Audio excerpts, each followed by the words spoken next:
300 रुपये किलो है। और देश की जनता को प्रधानमंत्री मोदी जी कह रहे हैं कि महंगाई बहुत अच्छी है। महंगाई इस देश में इतनी चरम पे है। आज डीजल की बात करिए, पेट्रोल की बात करिए, आटा महंगा, डाटा महंगा, जो लोग फ्री देने का काम कर रहे हैं, करें इस देश में देश की अर्थव्यवस्था फ्री देने से कम हो जाएगी। महंगाई पेट्रोल की है, रसोई गैस की है, टमाटर, बैगन, किसी भी आप बात करिए। मैं इसी भारतीय जनता पार्टी की बात करता हूँ कि बीजेपी के शासनकाल में नरेंद्र मोदी जी कहते थे कि देश में महंगाई की मार बहुत है, अब की बार मोदी सरकार। तो मैं मोदी जी से पूछना चाहता हूँ कि आज आपको महंगाई पे माँ क्यों नहीं याद आ रहा है? आज महंगाई की माँ बोलने के लिए नहीं तैयार है हमारे देश के प्रधानमंत्री, क्योंकि इस देश की जनता का खून चूसने का काम कर रहे हैं। जनता त्राहिमाम कर रही है और प्रधानमंत्री नरेंद्र मोदी जी जुमले पे जुमले फेंक रहे हैं। ये तो जुमले प्रधानमंत्री हैं, ये इस देश की जनता के साथ खिलवाड़ करने का काम किया है।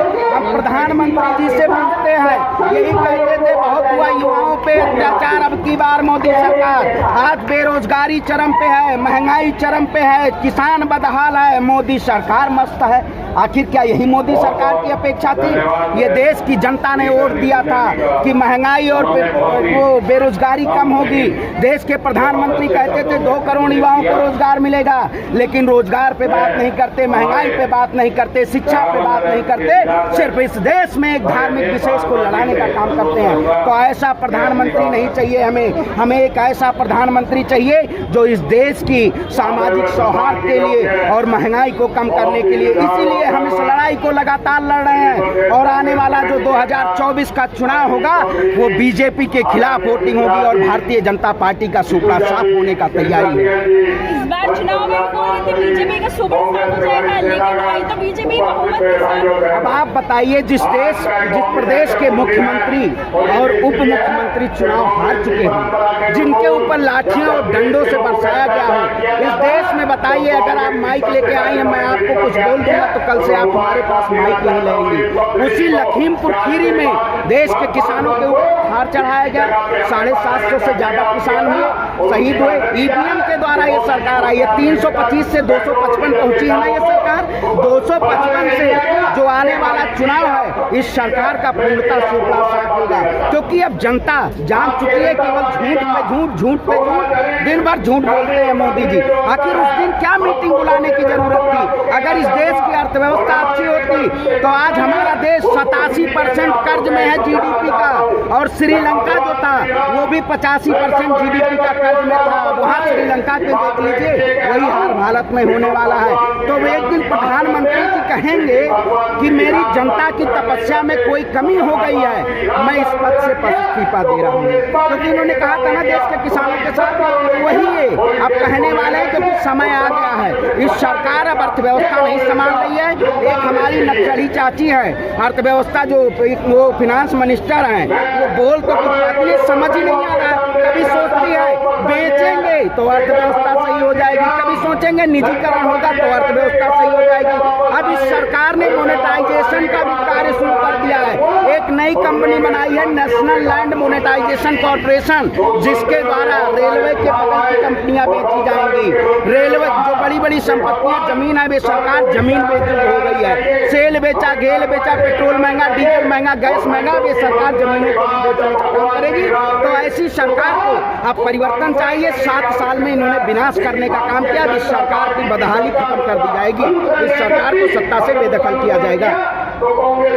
सरकार बोल रही है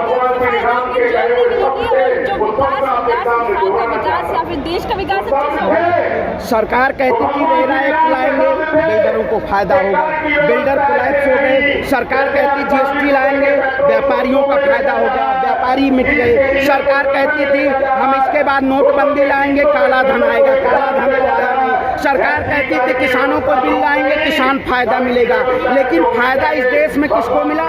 कॉर्पोरेट तंत्र को फायदा मिला, अडानी, अंबानी, बाबा कामदेव को फायदा मिला। ये जो लोग 2014 से पहले रामलीला मैदान में कहते थे दोस्तों 30 रुपये डीजल चाहिए या 100 रुपये, तो अब जब पत्रकार माइक लेकर सवाल पूछता है तो कहते हैं कि पूछ फाड़ लेगा का। तो मैं कहता हूँ बाबा आप सड़क पे निकले तो जनता आपकी सलवार फाड़ने का काम करेगी। बाबा मिल जाए तो हम सलवार फाड़ देंगे बीजेपी उनका कुर्ता, ये देश की जनता को गुमराह करने का काम किए हैं। और जो गुमराह करने का काम करेंगे, जिस राज्य का राजा झूठा और पाखंडी हो जाए उस राज्य का सर्वनाश हो जाता है। और बीजेपी ने सत्यानाश करने का काम किया है, इस देश की जनता के साथ खिलवाड़ किया, जनता माफ नहीं करेगी। ये राम राज्य की कल्पना करते हैं, राम के नाम पे लूटने का काम करते हैं। राम नाम की लूट है, लूट सको तो लूट लो। इन्होंने लूटने का काम किया है और ऐसी लूटतंत्र की सरकार अब हमें नहीं चाहिए, नहीं कर रही है। तो उनसे भी कहना चाहता हूँ कि आपको भी जनता खोज रही है देश की। आप सड़क पे जब निकलेंगी तो आपको भी जनता एकदम जूते लेके तैयार है। और जिस तरह से आप गैस सिलेंडर लेके भागती थी, जनता तैयार है अब की बार इनको स्वागत करने के लिए फूल माला है। अरे भाई, अब की गोबर का लेप दिया जाएगा स्मृति ईरानी को, बाबा कामदेव को गोबर का लेप दिया जाएगा, क्योंकि इन्होंने महंगाई के खिलाफ 2014 में चुनाव से पहले ही बोल रहे थे। कौन भाई बोल रहे हैं? 2024 में जिस तरह से जनता त्राहिमाम कर रही है, आज आप बताइए जनता के हित की ये सरकार है,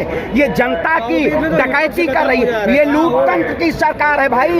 इस सरकार ने आज बताइए सिलेंडर बन गई है।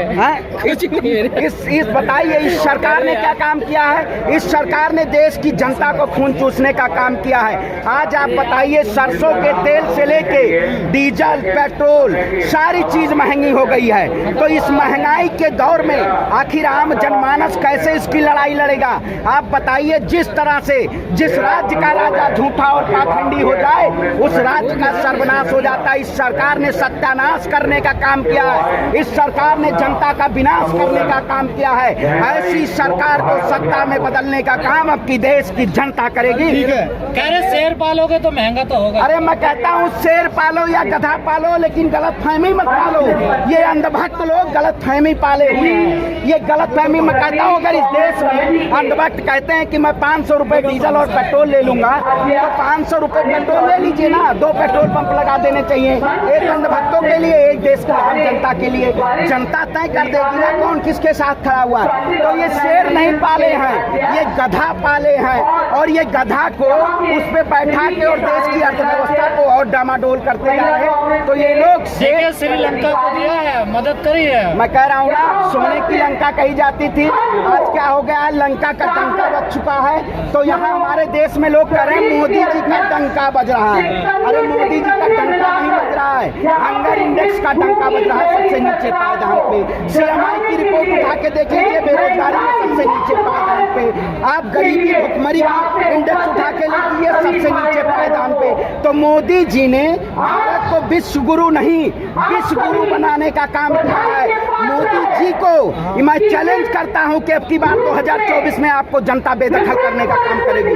मोदी जी को आप गधा बोल रहे हो, चल जाएगा। अरे बुलडोजर से नहीं डरते, हमें तो इस सरकार ने जेल में भी उत्तर प्रदेश में डालने का काम किया, लेकिन इस सरकार से हम इस देश की बुलंद आवाज है, हम एक नौजवान हैं, भारत एक नौजवानों का देश है।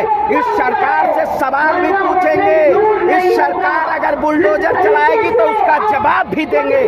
और इसी विचारों के तहत विचारों को कोई नहीं कुचल सकता।